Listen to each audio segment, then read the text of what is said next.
ఆధ్యాత్మిక మిత్రులందరికీ కూడా శుభాభివందనాలు. ఎంవైఎస్ శాస్త్రో భవిష్యత్ దర్శని మీ యోగానంద శర్మ, శ్రీపీఠము రుద్రాక్షశాల నవరత్న ఎంపోరియం మణికొండ హైదరాబాద్. ఆధ్యాత్మిక మిత్రులారా, ఈ ఎంవైఎస్ శాస్త్రో ఛానల్ని సబ్స్క్రైబ్ చేయండి. ఇన్స్టాగ్రామ్లో మంచి మంచి కార్యక్రమాలు వస్తున్నాయి. యూట్యూబ్ ఛానల్లో మంచి మంచి విషయాలతోటి మీ ముందుకు వస్తున్నాను.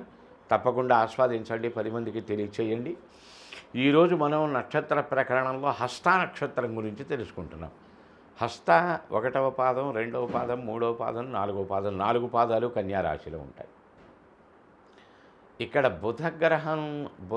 బుధగ్రహానికి సంబంధించిన రాశిలో చంద్రుడు ఉంటున్నాడు కనుక శశి సౌమ్య యోగము అనబడేటువంటిది ఈ జాతకంలో సంక్రమిస్తుంది. రెండవది, మొదటి పాదం మేషనవాంశ, 2వ పాదం వృషభనవాంశ ఉచ్చలో చంద్రుడు, 3వ పాదం మిథున నవాంశ, 4వ పాదం కర్కాటక నవాంశ ఉచ్చలో చంద్రుడు ఉంటాడు. చాలా కామ్ గోయింగు, చాలా మెంటల్ టెన్షన్స్, యాంగ్జైటీసు అధిక భాగం ఉండేటువంటి లక్షణాలు.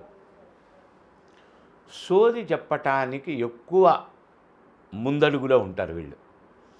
ఒక విషయాన్ని మనం ఒక విషయం చెప్తే దాన్ని కంప్లీట్ నెగటివ్గా చెప్తారు. ఆ పని చేయి బాబు అన్నాం అనుకో, ఆ పని వద్దు, ఆ పని చేస్తే ఈ రిజల్ట్ వస్తాయి, ఆ పని ఫలానా వాడు చేసినందువల్ల, లేకపోతే అప్పుడు చేసినందువల్ల, లేకపోతే ఇప్పుడు చేసినందువల్ల, లేకపోతే అసలు నువ్వే చేసావుగా, ఆ పని చెడిపోయిందిగా, అదొద్దు, ఇది చేద్దాం.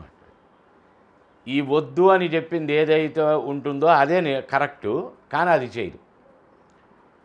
రెండవది చేస్తాడు, మళ్ళీ కాసేపు ఎగర్తించినా కాసేపటి తర్వాత మళ్ళీ ఆలోచిస్తారు. నిజమేగా, అది అలా చేస్తే బాగుండేది, అనవసరంగా ఇలా చేసాం అంటే ఇది బాగా పెరగనివ్వదు. ఉంటుంది, ఆచరణ చెయ్యరు.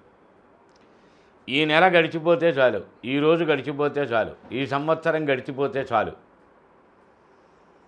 అంతే తప్ప ఒక అడుగు ముందుకు వేస్తే ఒక 4 అడుగులు డెవలప్ అవ్వటానికి అవకాశం ఉంటుంది కదా అనే ఆలోచనలు చెయ్యరు. మనసులో ఉంటాయి ఇన్ని ఆలోచనలు, తామర టెంపరలుగా ఉంటాయి.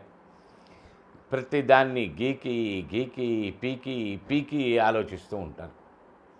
100% కన్ఫ్యూజ్డ్ అని చెప్పవచ్చు. చాలా పిసినారితనం కూడా ఉంటుంది. ఈ పిసినారి యొక్క లక్షణం ఏదైతే ఉంటుందో అది తొందరగా ఎదుగుదలని కూడా ఇవ్వదు. ఈ పెట్టుబడి ఇదే ఇప్పుడు నువ్వు ఇంట్లో కూర్చొని చేస్తున్నా ఈ వ్యాపారం పెట్టుబడి పెట్టి నువ్వు బజారుకి వెళ్ళి చక్కగా మెయిన్ రోడ్డు మీద పెట్టుకుంటే బాగుంటుంది కదా అంటే వీళ్ళ ఆలోచన ఎంతసేపటికి ఉంటుందంటే, ఫస్ట్ ఒక మొక్క చెప్పాను, ఈ నెల గడిచిపోతే చాలు, ఈ రోజు గడిచిపోతే చాలు. మళ్ళీ బజారుకి వెళ్ళామనుకో, షాప్ పెట్టాలి, దానికి అద్దెలు కట్టాలి, దానికి ఇంట్రెస్ట్లు తీసుకొచ్చుకోవాలి, అప్పో సొప్పో చేయాలి, మళ్ళీ ఆ వడ్డీలు కట్టుకోవాలి, ఈ నెల వచ్చేసరికి వాటికి అద్దెలు కట్టాలి. వామ్మో ఇంత నేను ఎక్కడ ఖర్చు పెడతాను, ఒకవేళ పెట్టిన తర్వాత సక్సెస్ అవ్వకపోతే ఈ పెట్టిందంతా నష్టమవుతుంది కదా, ఇలా ఆలోచించి అక్కడే కూర్చుంటారు. ఆ రోజుకో 100, 1000, 1500, 2000 ఏదో సంపాదించుకుంటే ఏదో ఒక విధానం ద్వారా ఆ రోజు గడిచిపోయిందిగా, రేపటి గురించి తర్వాత ఆలోచిద్దాం. మన ప్రమేయం ఉన్నా లేకపోయినా అదృష్టము దురదృష్టం అనేది ఎప్పుడూ వెన్నంటే ఉంటుంది. వెన్నంటే ఉండటం కాదు, మనకన్నా ఒక అడుగు ముందే ఉంటుంది అది. కనుక ఆలోచనలో ఏమిటి అనేది తెలుసుకుంటే కదా జాతకరీత్యా, ఓహో ఈ ఆలోచనలో ఉన్నాను కనుక వీళ్ళు ఇలా మార్పులు చేసుకుంటే మంచిది, ఇలా ఆలోచన చేస్తే మంచిది, ఇలా నడిస్తే మంచిది, ఇవన్నీ ఎలా తెలుస్తాయి? అందువల్ల జాతకంలో ముందు సంపూర్ణమైనటువంటి విశ్లేషణ తెలుసుకోండి. తద్వారా ఏమేం మార్పులు చేర్పులు చేసుకోవాలనేది తెలుస్తుంది. ఇవన్నీ మీకు శ్రీపీఠం రుద్రాక్షశాల నవరత్న ఎంపోరియంలో చక్కగా సుస్పష్టంగా కుండబద్దలు కొట్టినట్టుగా మీ జాతక ప్రకరణం ఆడియో రికార్డు చేసి ఇవ్వడం జరుగుతుంది. చక్కగా అది విని మార్పులు చేర్పులు చేసుకుంటానికి ప్రయత్నం చేయడానికి అవకాశాలు ఏర్పడతాయి. ఇది మొదటి భాగం. హస్త నక్షత్రం యొక్క 2వ భాగం రేపటి ఎపిసోడ్లో తెలుసుకుందాం. ఈ ఎంవైఎస్ శాస్త్రో ఛానల్ని సబ్స్క్రైబ్ చేయండి. ఈ కార్యక్రమాలందరికీ కూడా చక్కగా షేర్ చేయండి. మంచి మంచి విషయాలతో మీ ముందుకు వస్తాను.